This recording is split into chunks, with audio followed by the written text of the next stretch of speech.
topic of the discussion is the data types in SPSS. अब हम discuss करते हैं कि SPSS को जब हम देख रहे होते हैं तो वो कौन कौन सी डेटा टाइप्स को स्पेसिफाई करता है, यूज़ करता है और फिर उसके बाद एनालाइज करता है। ये इस वक्त आपके सामने जो है वो एक स्क्रीन आपको नज़र आ रही है जिसमें एक डेटा फाइल ओपन है। इस डेटा फाइल में हमारे पास ये मुख्तलिफ वेरिएबल मौजूद हैं। इस डेटा फाइल की डिस्क्रिप्शन में जाने के लिए हम वेरिएबल व्यू में क्लिक करते हैं और वेरिएबल व्यू में हर वेरिएबल के अगेंस्ट उसकी डिफरेंट प्रॉपर्टीज़ हैं। Toward the ends of the screen हमें एक कॉलम मैयर का नज़र आता है कि जिसमें हर वेरिएबल की टाइप मौजूद है। अगर आप गौर से देखें तो जो पहला वेरिएबल है कस्ट आईडी, उसकी टाइप इसने नॉमिनल रखी हुई है। नॉमिनल हमने उस वेरिएबल को कहा था कि जो कन्वर्ट हुआ है क्वालिटेटिव से नंबर की फॉर्म में, और कन्वर्ट करने के बाद उसमें जो गिनती का ऑर्डर हम यूज़ नहीं कर रहे। उसके बाद एक और वेरिएबल है जिसका नाम हमारे पास टाउन साइज़ है, दैट इज़ ऑर्डिनल।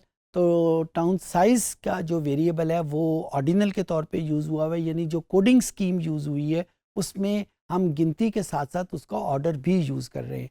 क्योंकि टाउन साइज़ है तो उसने यहाँ पे अगर आप ये देखें size of the home town, इसमें आप देखें 1 जो है वो स्मॉलेस्ट को शो कर रहा है, 2 उससे बड़ा साइज़ है, 3 उससे बड़ा साइज़ है, 4 उससे बड़ा साइज़ है और 5 सबसे बड़ा साइज़ हमारे पास आ जाता है। सो यहाँ पे हमारे पास ये वेरिएबल ऑर्डिनल है। अच्छा, अब यहाँ पे हम एक पूरी लिस्ट देखना चाहेंगे कि SPSS वो तमाम वेरिएबल को किस किस किस्म की टाइप्स में आइडेंटिफाई कर सकता है। उसके लिए हम यहाँ पे जो टाइप है इसको क्लिक करते हैं और ये देखें कि हमारे सामने एक लिस्ट ओपन हो जाती है। अच्छा, बाय द वे ये जो क्लिक मैंने किया है ये बाज़ औक़ात मिसलीडिंग हो जाता है। ये क्लिक हमने इस स्ट्रिंग के ऊपर नहीं हमने करना, बल्कि इसकी साइड के ऊपर जहाँ पे ये टूल टिप बना हुआ है उसके ऊपर करना है। किसी भी क्लिक को करेंगे तो ये टूल टिप आपके सामने बन जाएगा। तो जो क्लिक करना है हमने इस टूल टिप को करना है। क्लिक करने के बाद हमारे सामने ये एक लिस्ट आ जाएगी जो वेरिएबल की टाइप्स हमें बताएगी।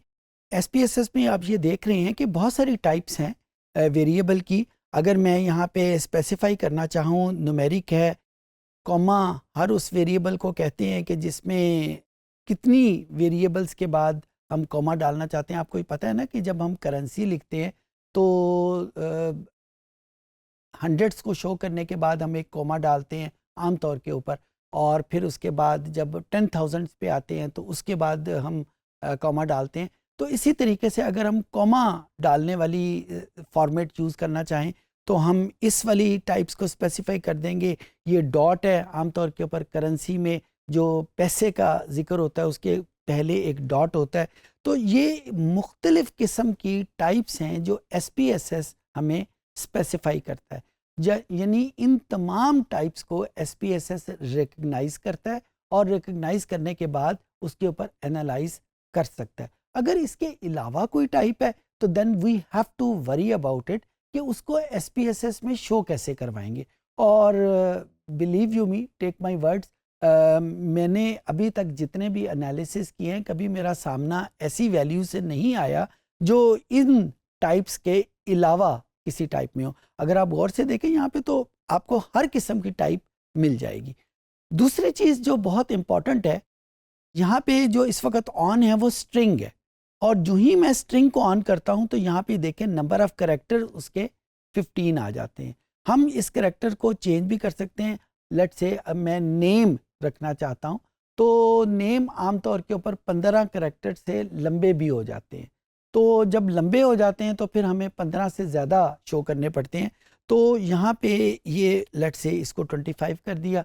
तो now SPSS can have a number with name more than 25 characters. अच्छा, इस चीज़ का फ़ायदा या नुकसान क्या होगा? फ़ायदा तो हमें नज़र आ गया है कि हम लंबे नाम भी यहाँ पे सेव कर सकते हैं, लेकिन नुकसान या डाउन साइड इसकी ये है कि जो ही ये नंबर ऑफ़ कैरेक्टर बहुत ज़्यादा होते जाएंगे तो फाइल का साइज़ भी उसी हिसाब से बढ़ता जाएगा। तो हमें ये कोशिश करनी है कि ये करैक्टर बहुत ज़्यादा भी ना हो, क्योंकि अगर ये बहुत ज़्यादा हुआ तो आपकी डेटा फाइल का जो साइज़ है वो इतना बड़ा हो जाएगा कि आप उसको स्टोर करना या किसी को सेंड करना या इवन अपने अपने आप को दोबारा सेंड करना आपके लिए मुश्किल होता जाएगा।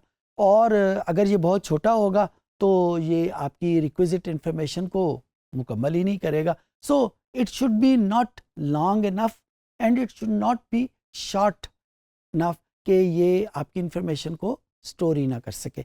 अच्छा, दूसरी बात जो बहुत इम्पॉर्टेंट है, आपने ज़रूर नोटिस किया होगा कि ये जो मेयर्स हैं इनके साथ एक छोटा छोटा आइकन बना हुआ है। फॉर एग्ज़ाम्पल नॉमिनल के साथ एक छोटा सा आइकन बना हुआ है। ये बॉल्स हैं 3 डिफरेंट कलर्स के। ये ऑर्डिनल के साथ एक लेडर बना हुआ है, सीढ़ियाँ बनी हुई हैं और वो भी डिफरेंट कलर्स की हैं। फिर एक स्केल वेरिएबल है। यही 3 टाइप्स SPSS जनरली इसको शो कर रहा होता है। नॉमिनल और ऑर्डिनल तो कैटेगोरिकल वेरिएबल की टाइप्स आ गई। स्केल SPSS की ज़ुबान में हम क्वांटिटेटिव वेरिएबल को कहते हैं। तो क्वांटिटेटिव वेरिएबल जहाँ पे भी आएगा उसका जो नाम होगा वो स्केल होगा और उसका ये जो सिंबल है ये एक फुटा बना हुआ है, आप आसानी से उसको डिस्टिंग्विश कर सकते हैं। अच्छा, ये क्यों आइकन बने हुए हैं? इसकी वजह ये है, मैंने आपको पहले भी अर्ज़ किया था और दोबारा इसको एम्फेसाइज कर रहा हूँ कि SPSS में जो एनालिसिस की टाइप है for ordinal, for nominal and for quantitative, वो डिफरेंट है। और अगर हम एक ऐसा एनालिसिस जो नॉमिनल के लिए बना ही नहीं है उसको ऑर्डिनल के ऊपर अप्लाई कर देंगे या स्केल के ऊपर अप्लाई कर देंगे तो वो गलत हो जाएगा। सिमिलरली एक एनालिसिस ऐसा जो सिर्फ क्वांटिटेटिव वेरिएबल के लिए स्पेसिफिक है और उसको हम गलती से नॉमिनल या ऑर्डिनल के ऊपर अप्लाई कर देंगे तो SPSS तो शायद उसको किसी तरीके से परफॉर्म कर दे, लेकिन उसके रिजल्ट वो नहीं आएंगे जो रिजल्ट बेसिकली आप चाह रहे होंगे। क्योंकि ये SPSS तो कंप्यूटर पे चल रहा है ना, और कंप्यूटर का काम है कंप्यूट करना। तो कंप्यूट तो ये कर देगा, लेकिन उस कंप्यूटेशन के बाद उसके रिजल्ट वो नहीं आएंगे जो असूली तौर पे होने चाहिए या जो आपके लिए मीनिंगफुल हो। लिहाजा ये डिस्टिंक्शन रखना बहुत इंपॉर्टेंट है और SPSS हर मौके के ऊपर आपको हेल्प करता है कि जिस भी एनालिसिस में हम इन वेरिएबल को यूज़ करना चाहेंगे ये हमेशा इन आइकन के साथ हमारी मदद करेगा कि ये वेरिएबल जो किसी एनालिसिस में आप एंटर करने लगे हैं, क्या ये नॉमिनल है, क्या ये ऑर्डिनल है या क्या ये स्केल है। सो यहाँ पे ये वेरिएबल जो डिस्कशन है वो बहुत इम्पॉर्टेंट हो जाती है कि जिसमें ये एनालिसिस के गलत होने का अंदेशा हो जाता है। एक और डिस्टिंक्शन बहुत इम्पॉर्टेंट है कि हमारी बिजनेस डोमेन में जो नंबर सिस्टम है वो बड़ा डिफरेंट है। जब हम गिनती की बात कर रहे होते हैं ना, तो गिनती तो -इन्फिनिटी से स्टार्ट होती है और +इन्फिनिटी तक जाती है। यानी यहाँ पे भी अगर आप देखें तो ये नंबर मेल के 0 और 1 नंबर मौजूद हैं। यहाँ पे जो एज की वैल्यूज़ मौजूद हैं, एज इन ईयर, तो ये वैल्यूज़ कोई से भी नंबर यहाँ पे आ सकते हैं। ये एज की ये नंबर मौजूद हैं। यहाँ पे उनकी एजुकेशन है। फिर उसके बाद ये इनकम की वैल्यूज़ मौजूद हैं। इनकम की वैल्यूज़, ये हमारे पास इनकम की वैल्यूज़ आ जाती हैं। तो हमारे पास जो बिज़नेस का डेटा है वो बड़ा डिफरेंट किस्म का डेटा आता है। कैसे डिफरेंट होता है? अभी आपने देखा कि इनकम का डेटा तो -इन्फिनिटी से +इन्फिनिटी तक जा रहा है, लेकिन जेंडर का डेटा सिर्फ 0 और 1 के ऊपर रह जाता है। सिमिलरली जब हम एजुकेशन कैटेगरी ये वाला वेरिएबल स्पेसिफाई करते हैं तो इस वेरिएबल में भी जो नंबर्स हैं ये तो नॉन नंबर्स की फॉर्म है। जब हम इनको नंबर में कन्वर्ट करेंगे तो अगर इनकी सिर्फ 4 कैटेगरीज हैं तो सिर्फ 1 2 3 4 डेटा ख़त्म हो जाएगा। सो एक तरफ तो हमारे पास गिनती आती है रेगुलर काउंटिंग में -इन्फिनिटी से +इन्फिनिटी तक, और यहाँ पे बिजनेस डेटे में कभी गिनती आ रही है जो सिर्फ 0 से स्टार्ट होती है और 1 पे ख़त्म हो जाती है। कभी वो गिनती आती है 1 से स्टार्ट होती है 4 पे ख़त्म हो जाती है। तो ये डिफरेंट किस्म का डेटा है जो हमें सोशल साइंस और स्पेशली बिजनेस एडमिनिस्ट्रेशन में नज़र आता है। और जब हम एनालाइज करने लगते हैं और अगर हमने इस डेटा की टाइप का ख्याल नहीं रखा तो वहाँ पे गलती का चांस बहुत ज़्यादा हो जाता है।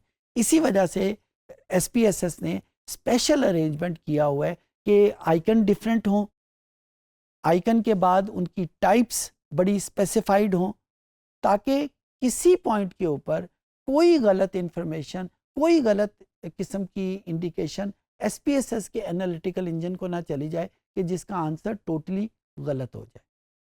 I hope I could make my self understood.